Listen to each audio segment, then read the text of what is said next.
We're going to shift gears right now, gang, to a celebration known as Dia de Los Muertos. And here we have our attention turning to that celebration, which is going on right now. It's a celebration that honors family members who have passed away, and we wanted to learn more about this cultural phenomenon known as Dia de los Muertos. We have in studio this morning, I want to make sure I get this right, Viridiana Cervantes. Yes. Let's talk about the celebration, where it's happening, when it's happening. I can't speak during the segment, just so you know. I can't say those words, but I'm so happy to meet you. Thank you. When and where, for So starters? we have a celebration tonight at Holocene, which is a venue in Southeast. It's in Belmont and 10th, between 10th and 11. And we're starting actually at 6:45. We've been doing this for 6 years, and we meet at Sunnyside Field at the school. And then we all gather there and do face paint. The kids come, their teachers give them some points to be part of the celebration. Then we all do a procession through the cemetery, the Lawn Fair Cemetery.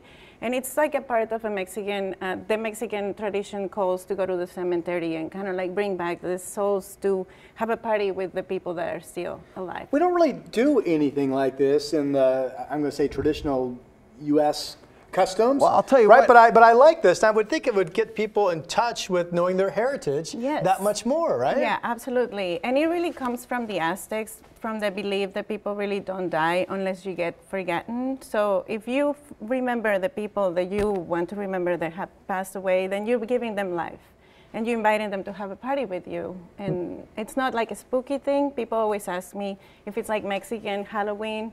So we try to get away from that and just explain that it is a very celebration of life, a welcoming for the kids and everybody. I'm going to assume, Rod, growing up in Middle America like you did not celebrate Dia de los Muertos in your school. We never learned about it, but I'll tell you right now, my kids every year they come home with some pictures of the skulls that they've colored and things of this nature. So they are learning about it now. I feel like it's suddenly taking over. It is definitely like these skulls actually right here. They were made by children, and they're like sugar skulls. They decorated them. Beautiful. So they get really into it, and they just love the fact that it's made out of sugar, so they can also like snack on them.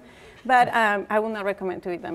Now, is there a connection between this celebration and the fact that we just had Halloween 2 days ago? I think it comes from the Hallows Eve, which is like a night where the spirits come back to Earth. And I think it does have a little connection in the fact that it's just like an open invitation for that to happen, but we really don't make it like spooky. Right. So that's the only difference. And we do have like yesterday, November 1st, was the day that they honor the children, and then today is everybody else. So people also honor their pets or like, animals if they grew up in a farm, whatever they want, whoever. And again, this is happening tonight? Yeah, tonight. So Sunnyside at 6:45, then we do procession, and then the Holocene opens, doors open at 7:30, and the kids are welcome until 9, and then we're gonna be there until midnight, and I think after midnight there's like DJs for just like people who That's when it gets crazy, after midnight. Okay. Diana, thank you so much for coming in and joining us today, talking about